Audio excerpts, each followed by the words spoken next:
Working with actors as an independent film producer. Well, here's the thing.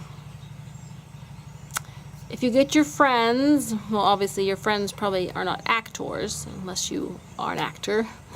So it is hard to use your friends, but I'm not going to say don't do it, because I'm for getting your film made no matter what.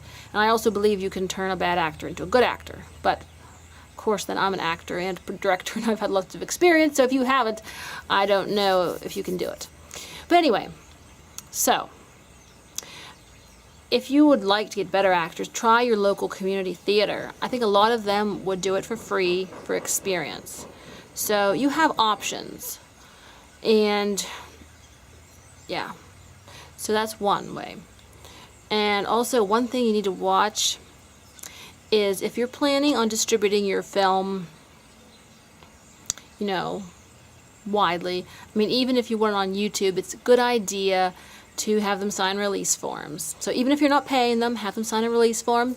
Look it up online, because if you don't have them sign a release form, let's say they allow you to use their image and their picture in your film, then they can come back on you and say, I don't want to be in your film anymore, take it down.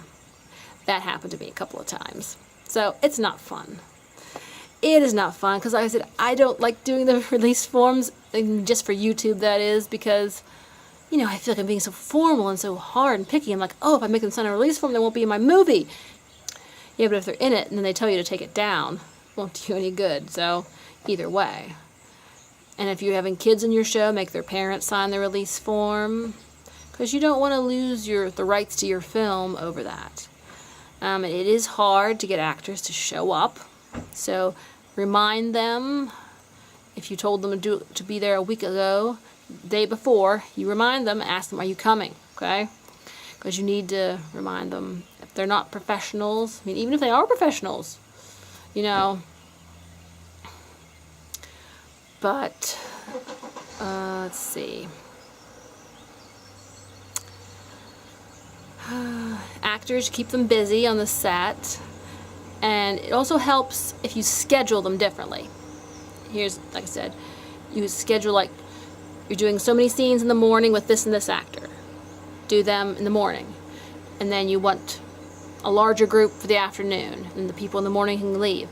You know, try to manage your actors' flow effectively, so you don't have everybody standing around all day, getting grumpy, you know, while we're filming one person's scenes. You know, it takes 2 hours. And also another thing you could do would be, if you have more cameras, and you probably do, because I mean, hey, you can film a movie on a cell phone, is you can have a second or third unit director.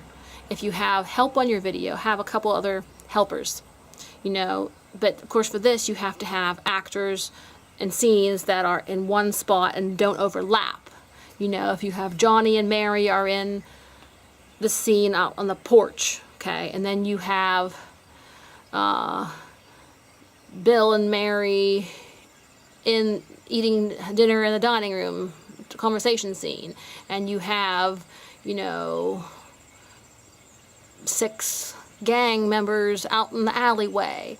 You know, you could have 3 different, if you have extra directors, you could have them take a different scene and film those, okay? I mean, of course, if Mary is in the scene in the alley and Bill is in the scene in the porch, then you can't overlap those scenes. But you see what I mean? So those are 2 different ways. Schedule your actors so you'll effectively use them, and if you have multiple cameras or multiple people who can run the cameras, get them to film different scenes at your location. And let's see what else. Another word I would have is, when you pick your location, or if you're writing your own script, pick a location that has multiple settings. Like if you're going to film, just say you're filming at somebody's house, and you'll have to get your location permit, especially. You can have a scene going on in the yard. You can have a scene going on in the dining room, a scene going on in the bedroom, a scene going on, you know, down the street.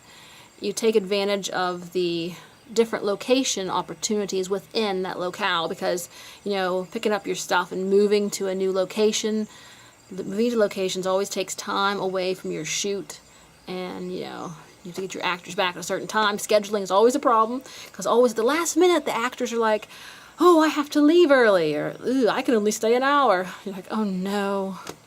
So it is hard to manage actors as an independent filmmaker, but these are some tips, and I hope that helps you out as you work on your film. All right, take care.